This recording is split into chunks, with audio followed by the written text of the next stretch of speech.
Yes, I am getting more into comic reading. No, I'm not mad about it. Hi guys, it's April and I am here to talk to you about several comics that I have recently picked up. I have 3 volumes of 3 different series that I want to talk to you about today. Each of these 3 sets are actually complete story arcs. So, beginning to end, I know the whole storyline, and that's just the way I like to read comics. I need the whole story because waiting is not my strong suit, like at all. So the first set of comics I want to talk about is the Shades of Magic comics by V.E. Schwab.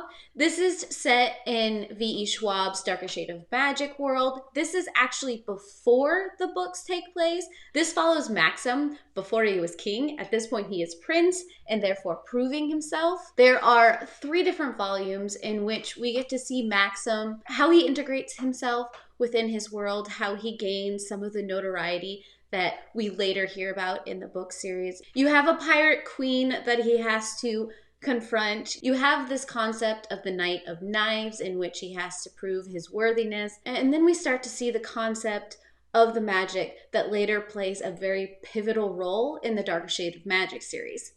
I really like this series. I like always getting more in a universe that I really enjoyed. I do like the diverse set of characters that we have within this storyline. I know when I've read the first volume before, and then I've just recently picked up these last 2 volumes. One of my struggles is just how dark the illustrations are. Sometimes you get a little lost on the characters because of the color palette and the way they're drawn. You can sometimes lose context, but really that's the only issue I had throughout this whole series. I really enjoyed seeing the magic visualized the way it was, and then of course getting more in this universe. I always love getting more.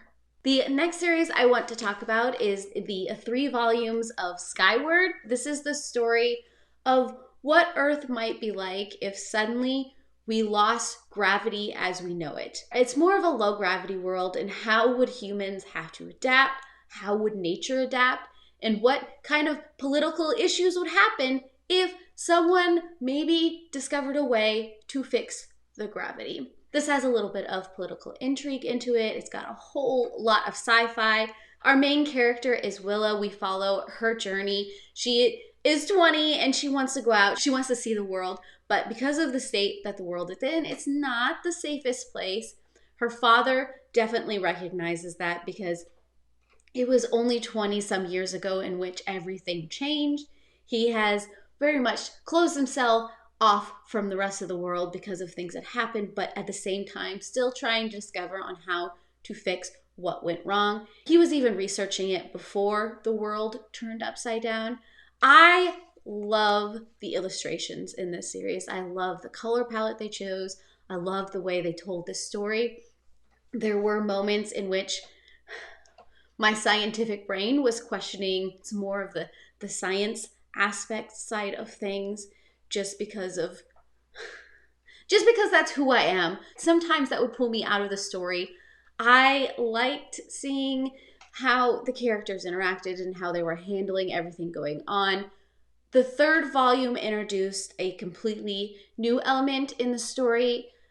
I'm a little bit divided on whether or not I like the direction that it went, but I see what they were trying to do when they were telling this story, and I love a lot of the things that this is trying to say. I enjoyed it. And last but not least, I have 3 volumes of the Olympian comics. This centers around the Greek gods. Each of them has their own god that they kind of follow. We have Aphrodite, we have Ares, and we have Artemis. I know there's a whole bunch in the series. I believe this is like 6, 7, and 9.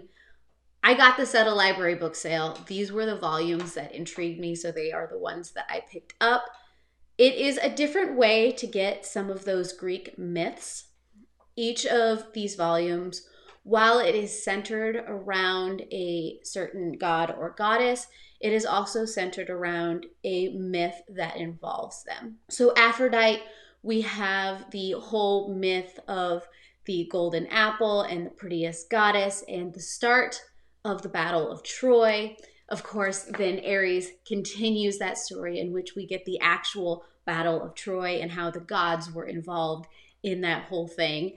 And then Artemis is more of its own thing because we get the story of Artemis and Orion and how Artemis always just wanted to be left alone, and how in that culture, women who didn't want to enter into marriage, women who didn't want to be touched by men, they always had this weird special place in mythology. So we have Artemis and we have Athena, who are both very much in that kind of mindset. But Athena, throughout all of these volumes, is always dragged down for it, especially by Aphrodite. And I think that just hit me wrong on so many levels.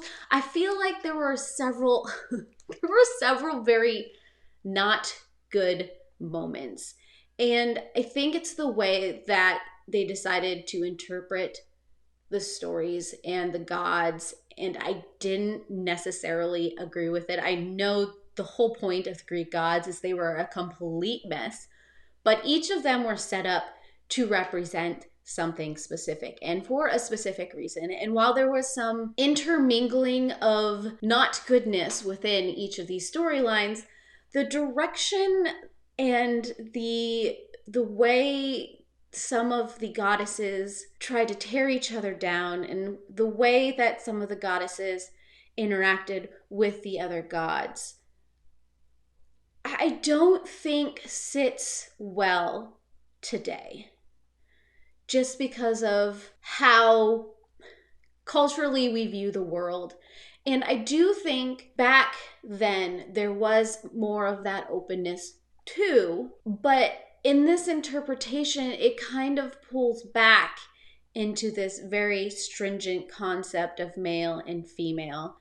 And I think it pulled away from what I really love about Greek mythology. So I like the fact that they were trying to show this to a greater group of people. They were trying to tell the stories of the Greek gods and goddesses. And I do like some of the stories they were telling. Not a huge fan of how they were interpreting some of it. Not a huge fan of the actual art. It wasn't as developed as I wanted it to be. So those are my thoughts on these 3 series. I know this necessarily wasn't a complete story arc, but each of these are its own like encapsulated little thing. And I don't know if you guys have read any of these. If you have, tell me down below. Let me know what your thoughts are. I would love to hear them. And of course, if you have any recommendations for what I should pick up next, let me know. If you want to see more content like this, subscribe, hit that bell, get all of those notifications, and I heart your beautiful faces. Bye.